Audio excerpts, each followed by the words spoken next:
And welcome, Variety Sports Network Divisional Preview Round. We're out of the wild card round. Jordan, we're back in the Divisional. We're going to set up the first game today between the Houston Texans at Baltimore Ravens. The Ravens holding, as you can see below here on the ticker, a 9.5 spread advantage over the Texans. The Texans have proven they'll dogfight you. When you got D'Amico Ryans today, you got Stroud. They're going to be a tough out today, I believe, for the Ravens. We'll dig into that a little bit more.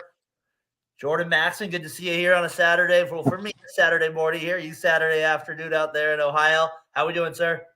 We're doing good. We're a little bit chilly out here. We got some snowfall the last 2 days, so hasn't been really fun on the roads. Kids have been out of school, so they're having a good time. So we're just rocking it. So we'll rock it. And wait, the Niners got a game tonight. We're dealing with rain possibly out here on the Northern California side of things, so there'll be a preview for that too. We're going to be talking about that tomorrow on Talking the Gridiron as well. Yeah. Let's get right into the matchup. These teams faced off earlier in the year, right? They kind of got into it. They played earlier. What do you make? Is there any added? I feel like this is an obvious question, but I kind of just want to get your sense of it in that division of a fan too.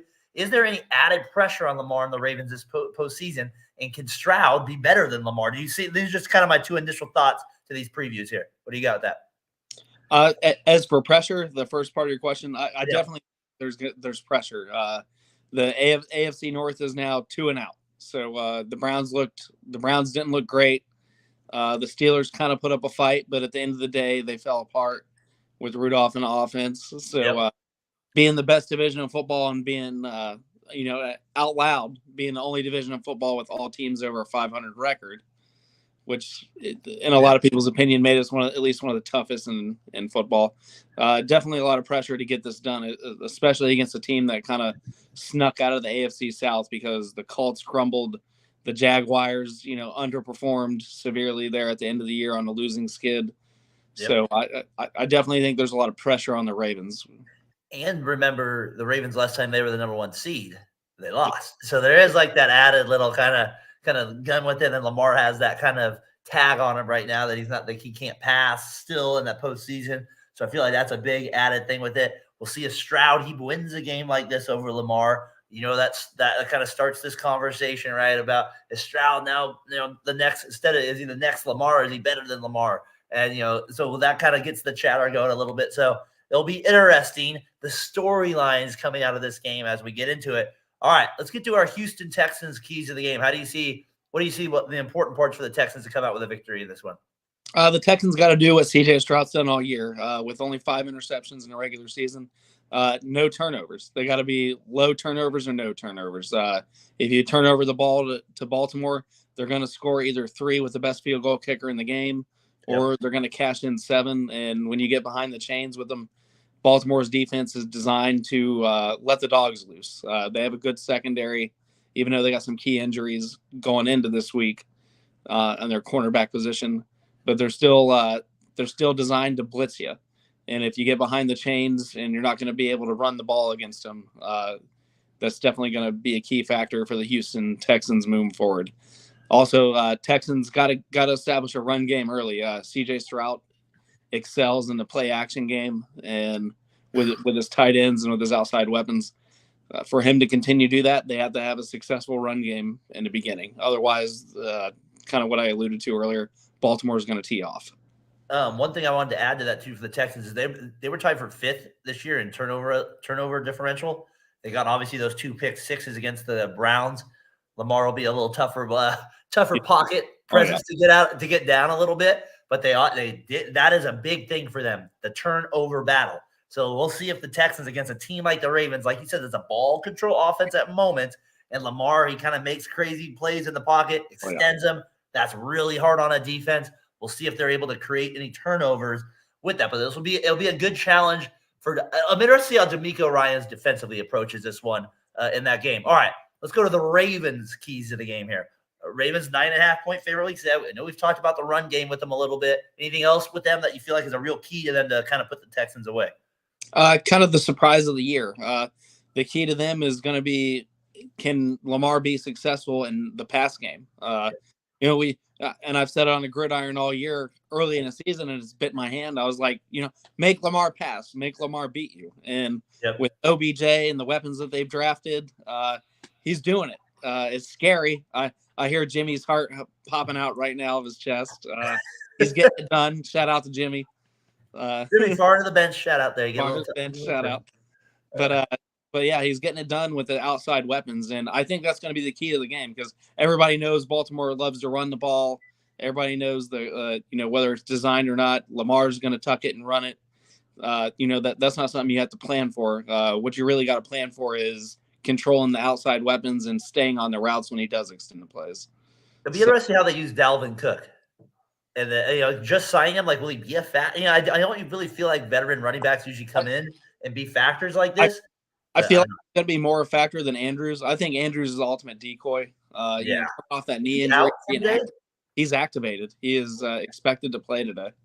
All right. Yeah, he's questionable, but you're right. He's out. Humphreys has been ruled out. Their cornerback, he's probably their biggest injury. And then Jerry Hughes is out for the Texans. Those are probably the big injury news going into it a little bit.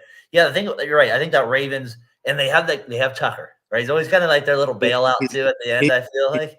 He's always been their money guy. And I would honestly, if I was a Ravens, I would pick on Laramie Tunsil. I would test the health of his knee. I know he was in the tent for a few minutes on the last playoff game, and it's been something they've monitored kind of all year because that's the one that was surgically repaired. Left knee there. But I would test him heavily and early and kind of see how that holds up in the first half going forward. Well, I'm excited for this game. It's not like it doesn't come across as like this, like your natural, I always like to use the word sexy matchup, right? It's not like that right away, but there are some intriguing storylines. We'll see if the Texans can keep the game close. That gets us to our prediction here. Where are we at? Texans, Ravens, what do you see the score? 9.5 point. There's a world where I feel like it could be a blowout. So I'm not really sure where to go with it. What's your thoughts? I think the Texans are resilient. I don't see them getting it done today. As much as that breaks my heart, especially as an Ohio State fan. I love CJ Stroud's put together this year, but I don't think it's going to be 9. I think the Texans are going to make some plays, maybe force Lamar to make that turnover, or we know how aggressive that they're almost not as aggressive as Detroit, but they're aggressive in the 4th down and short situations. Yep. Maybe Texans defense makes it interesting. I'd say honestly, give me 27-24 Ravens. I put them by 3. I think Justin Tucker comes out and does what Justin Tucker does best, especially in the month of January, and that's making the money field goals. So we're right on the same. I got 27-17. I do have them covering the 10, but I think it will be. I think I can see them getting a little late field goal to kind of put it away with 4 minutes left or something like that. But I feel at 27-17. That's where I'm at with it. Texans have proven me wrong all year long. They've scored way more points than I thought they would in a lot of these games leading up to them making the playoffs. So we'll see if they're able to sustain that today. So Jordan's got the Ravens hanging on. I got the Ravens too. I have them though by 10. Jordan only by 3 in this game here. So first game here Saturday morning, or for me Saturday afternoon, 1:30 here Pacific time zone. All right, I always like to do this with some of these teams that meet in the playoffs as well, and we haven't done it with these teams. First players that come to mind when you think of Texans and Ravens. First player, not for necessarily all time. Who's the first guys that jump out? I mean, Texans, I got to think Andre Johnson. Yep. Who was the cornerback he got in that fight with? Remember that epic fight, him in that Tennessee corner? Gosh, I can't remember his name, but that was it McCourty or something? I don't know who it was. Portland Finnegan. Yes, and that was a legit fight there. That was a legit. Yeah, they went helmets off, and I'll remember that forever. That was a good one. Johnson's a stud, no doubt. He is a stud. I remember Carr just because he was their first pick. Just that one a little bit. Yeah. And then, those are the guys that jump out to me right away with it. TJ Yates will forever be imprinted on my mind. It kept the Bengals out of the playoffs, and I think 2011 he won 4 games for the Texans as a third stringer. They went on kind of a little incredible run when they had some quarterback issues. Cincinnati was one of the victims. So it kind of stands out in my mind for the Texans. And, of course, they had their head coach, right? He was part of that team. And then you had J.J. Watt there. Those are some of the guys you first think of when you think Texans. Not a long history, though, with this team. So C.J. Stroud could really cement himself in Texans lore if he could go on a deep run here. And Ravens, for me, obviously, you got your Lewises. You got those guys. As a Raiders fan, the first guy that comes to mind is that man that just pancaked Mr. Richard Gannon in the AFC Championship game. And that would be the late, great Tony Saragusa. That's the first guy that always kind of jumps out to my mind. It just gives him just belly flopping right on Rich Gannon, dislocating the shoulder. He's out for right away for the AFC Championship game. For So me, it's that nightmare defense. gosh, unreal. It's the Ray Lewis's, it's the Ed Reeds that as a Bengals fan, keep me up at night. Michael Boulware, all those defensive ends they had. Yeah, they were just so stacked at every level too. Every level stacked. Sickening. And of course, the Jamal Lewis's back when he was with the team, all their tight ends, Todd Heap, every time he catch their fan in Cincinnati, you thought it was booze, but it would be Heap. You'd be like, I'm in my own stadium. Why is it so loud? But it amazed me with the numbers they come out in fan base wise. So. That's funny. Yeah, the Ravens, they had that defense is an all-timer right there. So that's one that will stand the test of time with that defense there. Then you get Kerry Collins in the Super Bowl. So good night. You get that one there with it. So yeah, so we got, like I said, not necessarily, and it's funny because the Ravens don't have this like massive history. They came in about the middle of the 90s. So they're still kind of not newer anymore, but newer than some of these other teams have been going over in the playoffs. So all right, so it's a lot of big names on the line. 1:30 start here. Getting ready here in about a couple hours for kickoff. AFC Divisional round. This is the best weekend of football, I feel like, all year round. So I'm looking forward to these 4 games overall. I don't see big blowouts like the wild card. The wild card round had a lot of sleeper games, and I think this is where you see the best of the best. This is the most competitive it will be until going into next week, but definitely skill levels and where these teams have been. It's going to be entertaining. So I agree. All right, so that's our preview here, divisional round. We're going to have a few more for you, and then we got Niners and Packers tonight. I think we'll have a preview out for that here in a little bit, and then of course I think some of the guys are going to try to get to the 2 games tomorrow as well. Bills, Chiefs in that game. So and then the other NFC game, Lions, Bucks. So we'll do a couple previews for there. Me and Jordan will be with you tomorrow night. Towards the end of that Bills-Chiefs game. Hope you can join us live for that. We have one of our best shows ever in terms of views. They're always good shows, though, people. I'm going to say it to you. So last week wasn't just the only good one. So be sure to tune in to Talking the Gridiron with me, Jordan, Jimmy, and we got our guys from Out of Your Falcon Mind, John and Mike, joining us. Maybe we'll get Rev back on, too. Excited Out of Your Falcon Mind, a part of this show this week. I'm excited to get that. Maybe we'll get a little Bill Belichick breaking news about tomorrow. We can kind of get it like that. That'd be awesome.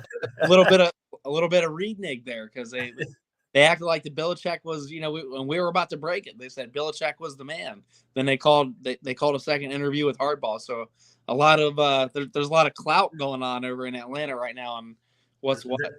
They're big game fishing, right? They're big game fishing over there. So we'll see if they can get it done. All right, that's our preview. Texans at Baltimore Ravens later today. For Jordan Maxson, I'm Darren Breyer. We'll see you guys on the next one. Peace.